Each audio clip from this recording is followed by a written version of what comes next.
What's up, world? I'm Cameron McKinney, and this is Pop Culture Spotlight, a podcast about the career of actor Kieran Culkin in the movie Don't Look Up. First, let's talk about the career of actor Kieran Culkin.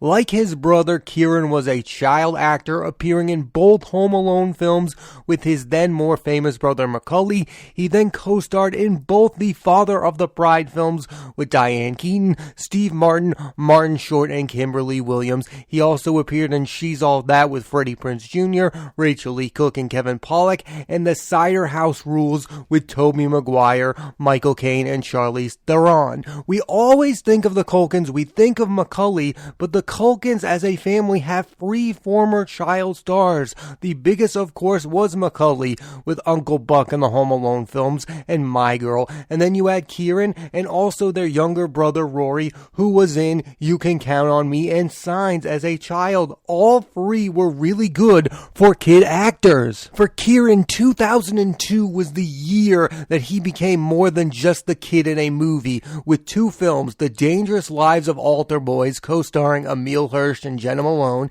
and in that same year he gave his first leading role in Igby Goes Down with Susan Sarandon, Jeff Goldblum, Claire Danes, Ryan Phillippe, and Amanda Peet. I think both films are really interesting. They kind of show you where Kieran Culkin's career is going to go. Like, The Life of Altar Boys is a really weird, strange film, but you can tell that Emile Hirsch has movie stardom in him, and you can tell that Kieran Culkin is special. In the years since in movies, he's given scene-stealing supporting performances in Limelight with his brother Rory and Emma Roberts, Scott Pilgrim vs. the World with Michael Cera and Anna Kendrick, Margaret with Anna Paquin, and Wiener Dog with Greta Gerwig. Culkin definitely has a type of person he likes playing over and over again, razor-sharp, witty characters. He's done it in movies like Igby Goes Down as Igby, a character who always insults his mother's parenting skills and his brother's prep school demeanor. In Scott Pilgrim vs. the World as Wallace, Scott's best friend who mocks his dating life.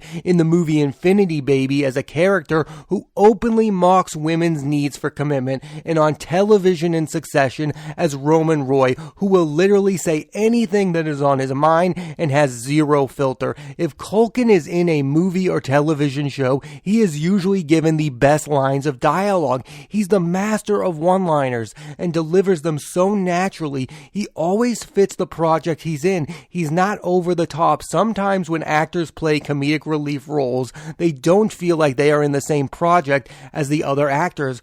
Culkin does the exact opposite. He elevates the movies and shows he's a part of and has great chemistry with his co-stars. He's got that rare ability to be naturally funny in dramatic moments. Just watch Succession Season 3 finale and you'll see what I'm talking about. My 2 favorite Kieran Culkin performances are as Roman Roy in Succession. He's at the same time playing the funniest and saddest character in television. I believe his character, like his siblings, he's not a bad person. He's just acting that way because he thinks that's what his father wants him to be. I love his scenes with Jeremy Strong and Sarah Snook. I also think every season Kieran has gotten better at playing the character. And my other favorite Kieran Culkin performance is as Igby in Igby Goes Down. This is the best performance in a movie he has given yet. He has great chemistry with Claire Danes, and I love the scenes where he insults his brother, played by Ryan Phillippe. What's interesting about the character of Igby is in some ways he's similar to Roman Roy in that he has a weird sense of humor. The big difference is Igby rejects his family wealth and wants to build a life of his own, while Roman is obsessed with and chasing his family's fortune. It's impressive that Culkin is able to play both type of characters. I think another massive similarity between both characters is they don't know how to deal with their issues with their family. I mean, Igby is more vocal about why he doesn't like his family, but he's not willing to deal with those issues head on. I mean, the character of Igby in Igby Goes Down basically runs away from his home, while the character of Roman Roy, even though his father openly mocks him, thinks that at the end of the day he won't let anything bad happen to him, and that's just not the reality. For people who are fans of Succession, I highly recommend you check out Kieran Culkin's movie Igby Goes Down. I think you'll really enjoy it. The most underrated performance of Kieran Culkin's career is as Wallace in Scott Pilgrim vs. the World. Sometimes the witty best friend role can be annoying. That is not the case with Culkin in this movie. There's one scene in the movie where Wallace tells Scott's then-girlfriend Knives, "You're too good for him." It's an hysterical moment. I also love his interactions with Anna Kendrick in this movie, how he tattles on Scott to her and he ends up stealing her boyfriend, and he's brilliant in the scene with Chris Evans. He's so good in this movie. I wish he had more scenes. What's so fascinating about Kieran Culkin's career is you can see how all the characters connect.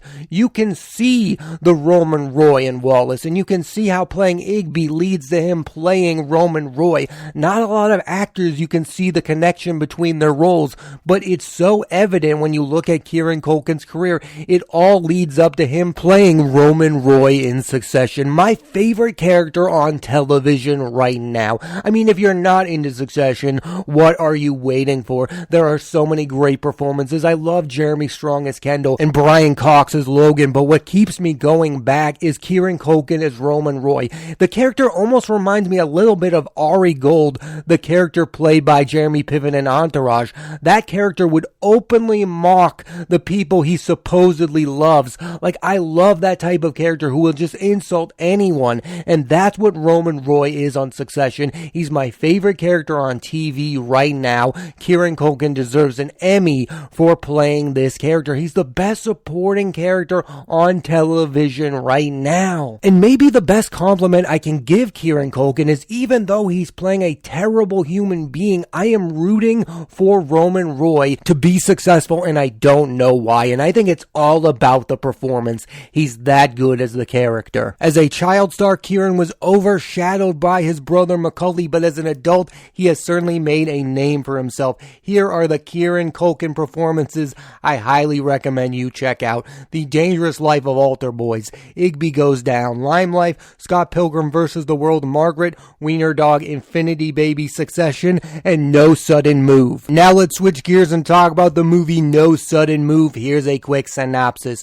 Michigan State grad student Kate DiBiase, with help from her professor Dr. Mindy, discovers a deadly comet headed towards Earth and struggles to get people to take the threat seriously. The film stars Jennifer Lawrence, Leonardo DiCaprio, Rob Morgan, Jonah Hill, Meryl Streep, Cate Blanchett, Mark Rylance, Tyler Perry, Timothee Chalamet, Ariana Grande, Himesh Patel, and Ron Perlman. This was one of my most highly anticipated films of 2021, and for the most part, it lived up to the insane amount of hype. The standout performances come from Jennifer Lawrence in her first film since 2019, and this feels like a bit of a bounce back for Lawrence. After being nominated for an Oscar in 2015 for Joy, she starred in X-Men Apocalypse, which is just okay, Passengers, which was a critical and financial bomb, Mother, which I liked but was super polarizing and controversial, Red Sparrow, which was super forgettable, and Dark Phoenix, which is just downright bad. Don't Look Up is definitely a return to movie star form. She's charming and hilarious in the movie. She also has like the funniest bit in the movie. I mean, the bit keeps returning about how she paid for snacks when she wasn't supposed to. It's the funniest thing in the film. Then as the co-lead, you have Leonardo DiCaprio, who is playing not his usual suave character, but a dorky scientist who isn't used to getting a lot of attention. It feels like with every great Leo performance, there's a great moment that goes with it. In Wolf of Wall Street, when he's giving a speech to motivate his employees. In Once Upon a Time in Hollywood, the scene with the flamethrower in the pool. And he gets one in this movie where he gives an incredible speech. If he gets nominated for an Oscar for this performance, it will be because of that speech. Rob Morgan has become one of the most reliable supporting actors. He's great in Mudbound, Monsters and Men, The Last Black Man in San Francisco, Just Mercy, The Photograph, and Greyhound. You hope Don't Look Up helps him get more attention. I mean, this guy, I would love for Rob Morgan to get an Oscar nomination for his performance in Don't Look Up. He is great, especially in his scenes with Jennifer Lawrence and Leonardo DiCaprio. We as a society should stop being surprised when Cate Blanchett is brilliant in a movie, but I was super surprised at how great she was in this film. She is playing a Fox News type show host. She's always the most interesting thing on screen. It was cool to see her reunite with Leo after The Aviator. Also in Don't Look Up is Mark Rylance, who has for a while now been giving killer supporting performances in Bridge of Spies, where he won an Oscar, Dunkirk, Ready Player One, and The Trial of the Chicago 7. In Don't Look Up, he's playing a Mark Zuckerberg, Elon Musk type CEO who will risk humanity in order to make a profit. And finally, Timothee Chalamet. The most impressive thing about Chalamet is his willingness to take supporting roles. His two best performances this year were character roles in The French Dispatch and in Don't Look Up, not his leading role in Dune, which is fine, but in The French Dispatch and Don't Look Up, he shows his range as an actor. He also has great chemistry with Jennifer Lawrence. Give me a romantic comedy starring the two of them immediately. Leonardo DiCaprio will next star in Martin Scorsese's Killers of the Flower Moon with Jesse Plemons, Robert De Niro, and Brendan Fraser. It will be the sixth time DiCaprio has worked with Scorsese. Jennifer Lawrence will next star in Red, White, and Water with Brian Tyree Henry, and Bad Blood, which will see her reunite with Don't Look Up director Adam McKay. Mark Rylance's next films include The Outfit with Zoe Deutsch, Johnny Flynn, and Dylan O'Brien, The Way of the Wind with Sir Ben Kingsley, Joseph Fiennes, and Aidan Turner, and Bones and All with Timothée Chalamet, Taylor Russell, Michael Stuhlbarg, Andre Holland, Chloe Sevigny, and Rob Morgan will next star in Winning Time, the HBO series about the 80s Showtime Lakers. Let's talk about the writer and director of Don't Look Up, Adam McKay. And I liked McKay's earlier films starring Will Ferrell, Anchorman, Talladega Nights, Step Brothers, and The Other Guys. But since 2015, I've loved the films Adam McKay has made. He's directed The Big Short, a film that I watch all the time. Christian Bale, Ryan Gosling, and Steve Carell are so great in that film. It was also the first time I saw Jeremy Strong on screen, and Vice, which some feel is polarizing. I love this film. Bale's Dick Cheney is unreal, and I thought Sam Rockwell was great as George W. Bush. His earlier films are funny and silly, but his later films are still comedic, but they are about heavy subject matters, and they are also filled with movie stars. The Big Short is about the 2008 housing crisis. It features Ryan Gosling, Christian Bale, and Brad Pitt. Vice is about how even though Dick Cheney was vice president, he was the one calling the shots. Again, you have Christian Bale, you have Steve Carell, you have Amy Adams. And Don't Look Up is about a lot of things. It's about how it feels like people don't believe the truth even when it's facts. It's also about how we as a society usually react too late to fix obvious problems. You can't watch this movie and not see similarities with how we deal with the global warming crisis. McKay is also an executive producer on Succession. He directed the pilot, and he's an executive producer and director on Winning Time, the show about the 80s Showtime Lakers. I think as an audience member, I'm super easy to please. Give me an interesting movie filled with some of the biggest movie stars in the world, and I will probably enjoy those movies. And that's what Adam McKay is giving me, and as long as he keeps giving me that, I'm going to be satisfied. That being said, I really like the movie, and it had some really funny moments, and I agree with a lot of what it was saying,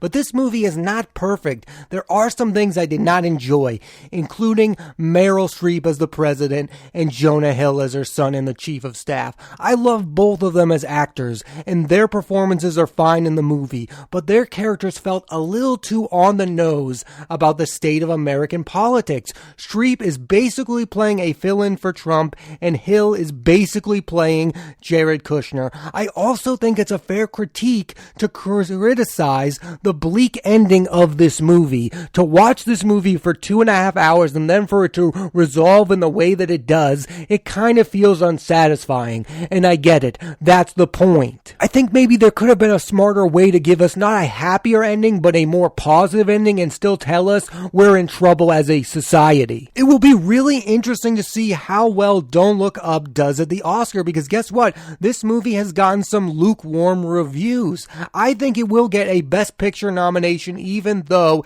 Adam McKay's last film was divisive. It also got nominated. I think it will get nominated for Best Original Screenplay. McKay won that award, Best Screenplay, for The Big Short, and he was nominated for Vice. And there's a shot he's nominated for Best Director. He was previously nominated for The Big Short and for Vice. As far as performances, Leo is Leo, so there's a good chance he gets in as a lead actor. He's been nominated for his last 3 roles in The Wolf of Wall Street, The Revenant, which he won, and for Once Upon a Time in Hollywood. I'd like Lawrence to get a nomination. I think Jennifer Lawrence gives the best performance of the movie, but I don't see that happening.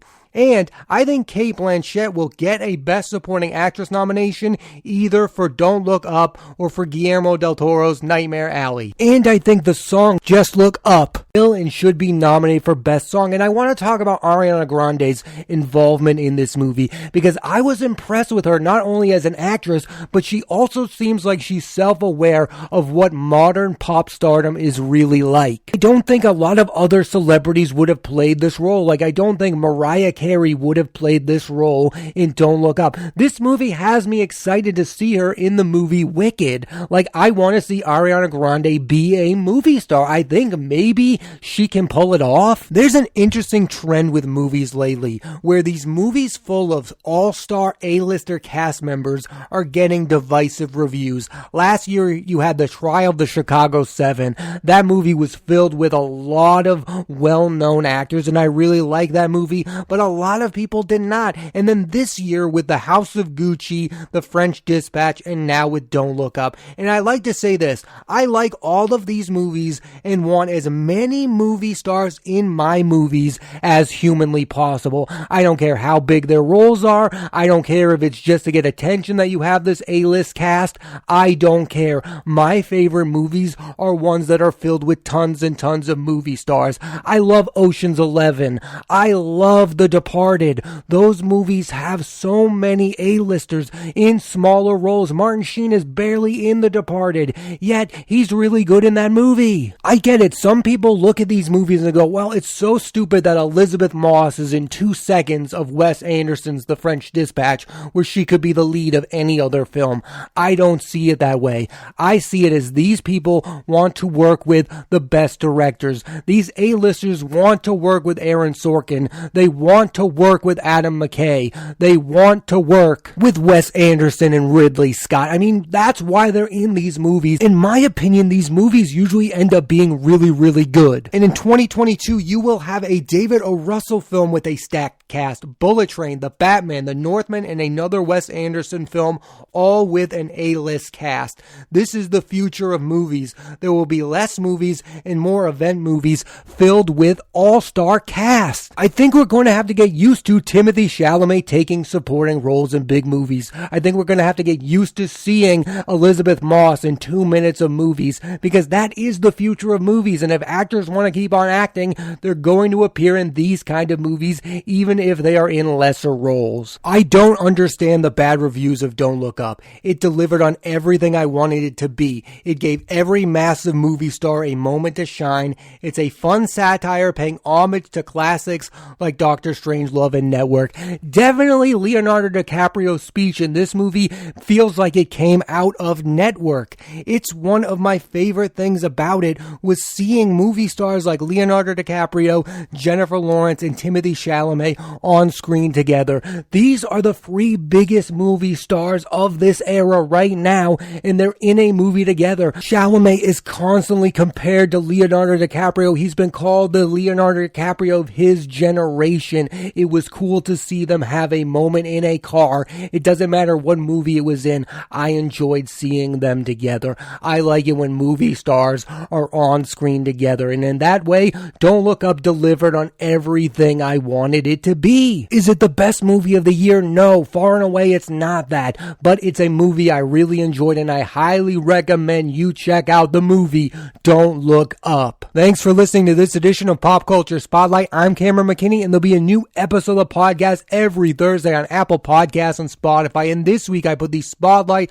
on the career of actor Kieran Culkin and the movie Don't Look Up. Next week, I'm putting the spotlight on the career of actress Charlize Theron and the movies No Time to Die starring Daniel Craig and Rami Malek, and Being the Ricardos starring Nicole Kidman and Javier Bardem, written and directed by Aaron Sorkin. So tune into that, and please rate, review, and subscribe.